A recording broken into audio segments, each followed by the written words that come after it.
Hi, thanks for joining me today. My name is David, and I'm going to talk about a book that I've just finished. It's called On Love by Stendhal. So I consider this a brave book to write on love. You get the idea that he's kind of an authority on love, and I know a little bit about Stendhal's biography, and he had many relationships. One thing I thought about this book is, in our modern way of self-help book genres, a book like On Love would be about what to do, how to do love, or Idiot's Guide to Love. Here are 10 rules of love. Here are 10 things you should never do in love. But Stendhal's not doing that. What Stendhal's doing is he's a person who has an above average experience in love, and it's mainly his observations. He's like, these are my observations. It's apparent that he's sharing his honest, authentic observations about love. He's trying to figure it out. He's trying to figure out what works, what doesn't work. But it's not a how-to. It's more just about observations. I just want to make that distinction, because if you saw this title in our contemporary world, you might have a different idea of what this book is about. But he does come up at the very beginning with some general observations about love. He talks about these different stages, and he has 7 different stages. The first stage is admiration, then the next one is good feelings, the next one is hope, the next one is love is born. Then he has the first crystallization, then he has doubt, and then he has the second crystallization. So he goes in and he defines these things, and these crystallizations are very important. He defines these page after page, defining crystallizations. For me, it generally is when you are attracted to somebody, and then you find out that they're attracted to you, and then they really enter your mind, they really enter your heart, and you're both attracted, and you're in a connected relationship, and that's crystallization. Now he explains it different. That's my own definition of what crystallization is. He has a lot of kind of epigrams or observations about people who are in love or in relationships. And so what I'm going to do is I'm going to kind of mention, there's so many here. I wrote down at least 20 of them. And so I'm going to just mention these because you get an idea of what he's talking about. And I actually kind of imagine most people aren't going to read this. And maybe you're just going to watch a video of me talking about it, and that's all you need to know about this book. I imagine that people would prefer to read other things before they read this book, but they might spend some time watching my video to see my summary. So this video is kind of for that. I'm not trying to convince you to read the book. So one thing he says is that, here's a good one, no one sympathizes with the person who smiles at everyone. Now here's one that he does say a rule. Here's a rule. A man does not value what is given easily. Then he talks about kind of when you have a relationship with someone and they have some bad attributes, but you ignore them. And he quotes Rousseau, who says, one looks at one's lover, but one does not examine him. Here's an interesting one. He says, women concentrate on one praiseworthy trait in a man and are swept away by one detail, and they feel it so strongly that they have no eyes for the rest. You would think that when someone falls in love, it would be for some really core connection, but it can be for a really obscure reason. And so throughout he mixes these observations with stories of people he knows. Many are from women and their observations, and some are from men and their observations, and some are from, he explains situations that occurred and things that happened. So it's kind of a pseudo-scientific, he has kind of a scientific attitude toward it. Has an interesting thought here about what a modern world we call ghosting. There are two miseries in the world, that of thwarted passion and that of the dead blank. And I think by the dead blank, he means ghosting. Here's another one. It is a thing I have often seemed to observe in love, this tendency to derive more unhappiness from disagreeable things than happiness from pleasant ones. When a man is attracted to a woman, he often just starts talking about anything, and he says things he doesn't believe. The worst thing is to have silence, and so the man feels he has to keep talking. In this part of the relationship, yeah, which is at the beginning of a relationship, a man who is really in love often becomes tongue-tied when his lady says things to him that make him happy.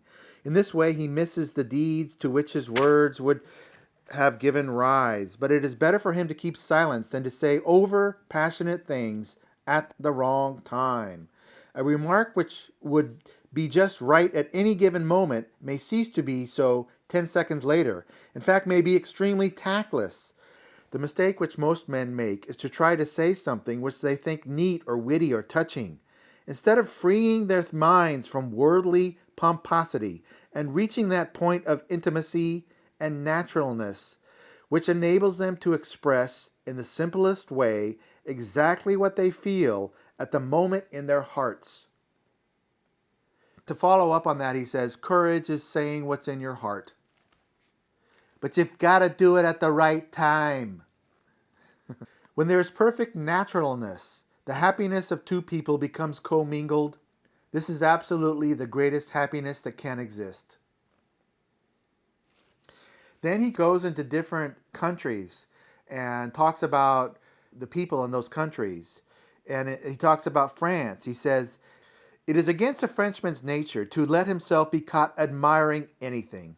That is to say, to admit to himself to be inferior, not only to the thing admired, which would not matter so much, but also to his neighbor, if that neighbor decides to scoff at what he admires.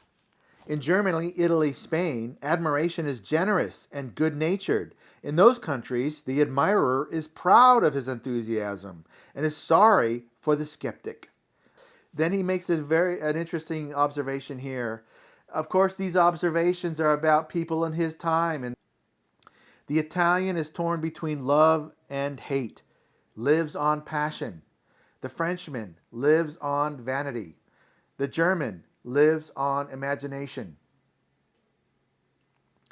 And he talks about America. American women live on reason, and because of that, crystallization is impossible.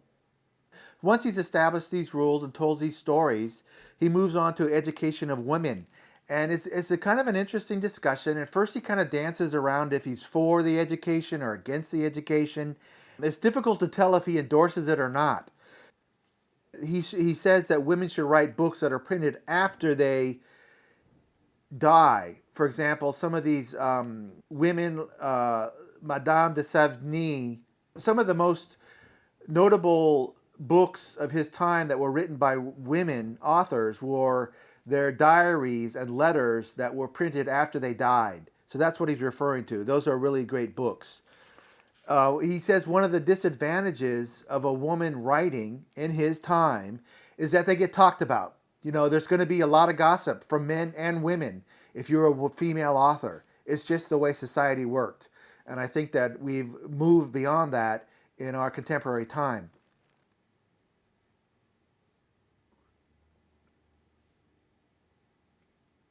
One of the bad things he said, one of the bad things about women who are uneducated is that they're going to get fooled by some of these slick men who are good at love. So that is a bad, that's a reason why women should be educated. Here's a quote I like: genius is a power, but even more it is a torch with which to discover the great art of being happy. But then towards the end of the chapter on education of women, he says, I should give girls the same education as boys, but he does disparage the education of his time because they fail to teach logic and ethics. So he makes general rules. Here's a general rule. Girls love getting married to get away from their mothers. Some may want to get away from their fathers. He observes that German marriages are the best. Here again he says crystallization does not happen in America. Then he has an interesting chapter on comparing two types of literary men. One is Don Juan, which we know from the Mozart opera Don Giovanni. I think there's a literary source from that. And then Werther from Goethe's novel. He talks about Don Juan, who's selfish and vain and denies female equality, and how he has to just keep moving from woman to woman to woman. And then he talks about Werther, who he says feels passion, is sensitive, and he's 1,000 times better. Here's an observation about people who are super popular. The more people one attracts, the less deeply one attracts them. Here's a great quote about Stoics. There's several YouTube channels about Stoicism and the greatness of Stoicism and how it's, the philosophy that men should adopt. There's not much criticism of Stoicism, but here's a great criticism of Stoicism made by that Stendhal includes, but it's a quote from Diderot. And he says, whence arises the intolerance of Stoics? From the same source as that of bigots. The Stoics are irritated because they are struggling against nature and because they deny themselves and suffer. If they were to ask themselves honestly what they harbor such hatred against, those who set up a less severe moral standard for themselves, they would have to admit that it arises from a secret jealousy of a happiness which they envy and which they have deprived themselves, without believing in the rewards that are to make up to them for their sacrifices. Vulgarity stifles many imagination and immediately produces in me a deadly boredom. And he talks a little about art, and he talks about, I like this quote related to art, try as they may, the French will never get beyond the pretty in art. Men who spend the ardent days of their youth in studying instead of feeling cannot be artists. So that's some of my observations and quotes from the book. Hope you enjoyed it, and I'll see you in the next video. Thanks for watching.